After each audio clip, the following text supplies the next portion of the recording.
Assalamualaikum warahmatullahi wabarakatuh. Asyhadu an la ilaha illallah wa asyhadu anna Muhammadar Rasulullah. Sallallahu ala Muhammad, sallallahu ala Muhammad, sallallahu ala Muhammad. Saudara-saudaraku dimanapun engkau berada, semoga saudara-saudara diberikan rezeki yang melimpah ruah oleh Allah, baik zahir maupun batin, sehingga saudara-saudaraku merasakan segala nikmat yang dirasakan dan diberikan kepada kita.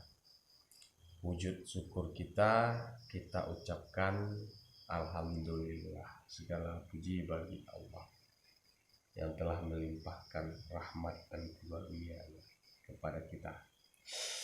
Jadi kenapa kita selama ini selalu gundah, gelisah, was-was, takut,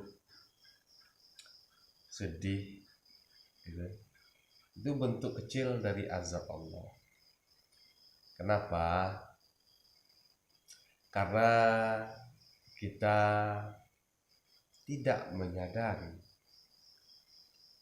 bahwasannya kita, tanpa kita sadari, kita sudah melawan Allah atau mengajak atau menentang Allah. Karena kenapa? Karena kita mengakui semua yang ada pada diri kita itu kepunyaan kita. Dan disinilah pokok masalahnya. Jadi sebelum kita bahas lebih lanjut, ada saudara-saudara yang lain ingin bertanya kepada hamba, apakah kita ini setelah kita meninggal, apakah bisa masuk surga langsung? Jadi sebagian sebelum hamba menjawab, saya tanyakan ke kawan-kawan yang lain. Ada yang berpendapat tidak bisa karena kita manusia mempunyai dosa, dan ada yang bilang juga bisa. Ada yang bilang bisa ini didasarkan dalam surat Al-Fajr ayat 27 sampai 30.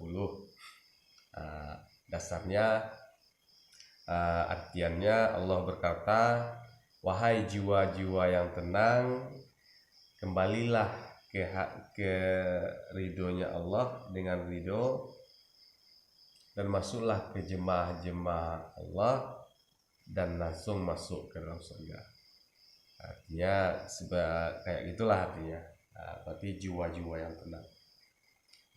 Jadi siapa jiwa yang tenang akan kembali kepada Allah dengan ridho dan masuk ke golongan Allah dan masuk surganya, jannah kata Allah. Cuma kawan yang satu ini tidak tahu bagaimana cara mendapatkan jiwa-jiwa yang tenang yang masuk dengan akal pikiran kita. Jadi kami diskusi bagaimana caranya, dan hamba mengeluarkan pandangan hamba, pemahaman hamba tentang kajian ilmu itu. Karena hamba pernah dikatakan oleh guru hamba, ingin mendapatkan jiwa-jiwa yang tenang itu gampang. Yang penting kita sadar. Ada 2 poin. Untuk mendapatkan jiwa-jiwa yang tenang ada 2 poin, atau ada 2 ilmu. Ada 2 metode yang wajib kita lakukan dan wajib kita sadari. Yang pertama nih, jangan pernah mengingat-ingat masa lalu, karena masa lalu adalah mimpi yang tidak akan bisa diulang lagi. Dan jangan pernah sekali-kali memikirkan hari esok. Karena hari esok kita sendiri tidak tahu. Orang yang dia sendiri tidak tahu apa yang dipikirkannya, berarti orang goblok. Nah, dia nggak tahu. Dia sendiri nggak tahu kejadiannya apa. Lah, malah dipikirkan. Detik ini, saat ini, nafas ini, inilah yang kita punya. Nikmatilah, berbuat baiklah,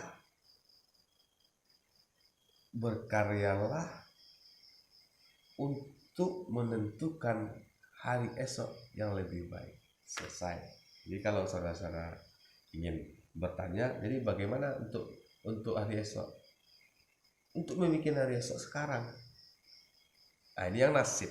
Kalau ingin kata barang siapa yang ingin merubah nasibnya. Nasib bisa dirubah, takdir nggak bisa dirubah. Nasib bisa dirubah. Kapan dirubah? Sekarang. Bagaimana cara merubahnya? Tebarkan kebaikan. Sampaikan Islam yang rahmatan lil alamin. Islam yang penuh kasih dan sayang. Karena Islam itu kan agama Allah. Allah itu gelarnya Rabbul Alamin, Tuhan semesta alam. Sayangnya sekarang Islam itu sendiri yang mengkerdilkan. Katanya Allah itu Tuhannya Islam aja.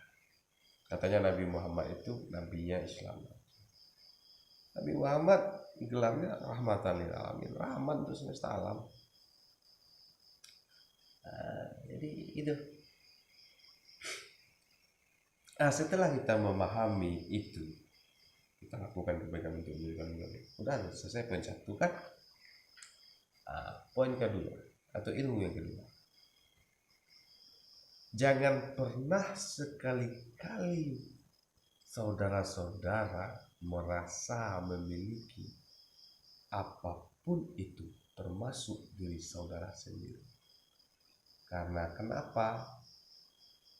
Karena apabila saudara merasa memiliki, saudara siap-siap berlawanan dengan Allah. Apa kata Allah dalam Al-Quran? Lillahi ma fis samawati wa ma fil ardh. Akulah Tuhan yang mempunyai kerajaan langit dan bumi dan seisi-isinya. Mengapa kamu ramah mengaku kau yang punya diri? Barang siapa yang merasa mempunyai, siap-siap akan dipertanggungjawabkan. Tidak akan sanggup banyak malaikat munkar dan nakir kita. Dibahas masalah tangan aja nanti ribuan tahun nanti masalah tangan aja. Tapi apabila kita merasa dimiliki, bukan merasa memiliki, tapi merasa dimiliki Allah, disitulah kita akan nanti masuk ke dalam jiwa-jiwa yang tenang. Karena apapun itu ujung-ujungnya lillahi ta'ala. Jadi kalau ingin mendapatkan jiwa-jiwa yang tenang, lakukan 2 metode itu saja. Setelah mencapai itu, kawal pikiran daripada menghayal-hayal yang tidak menentu, memikirkan kita sendiri yang tidak tahu. Kawal dia dengan salawat Nabi. Bibitnya salawat Nabi atau biangnya salawat Nabi, yaitu sallallahu ala Muhammad. Pujilah kekasihnya, maka engkau akan dipuji oleh Allah. Artinya terima semua yang diinginkan Allah kepada diri kita detik ini saat ini. terima dengan senang hati. Sehingga segala sesuatu perbuatanmu akan disenangi oleh Allah. Makanya setiap kali kita harus memuji dan memuji. Saudara-saudaraku, nanti kalau sampai di tingkatan hakikat, tingkatan rasa, saudara tidak mengingat-ingat lagi. Saudara pasti memuji-muji. Karena yang dipuji diri yang sebenarnya diri, yaitu Allah. La ilaha illallah. Assalamualaikum warahmatullahi wabarakatuh.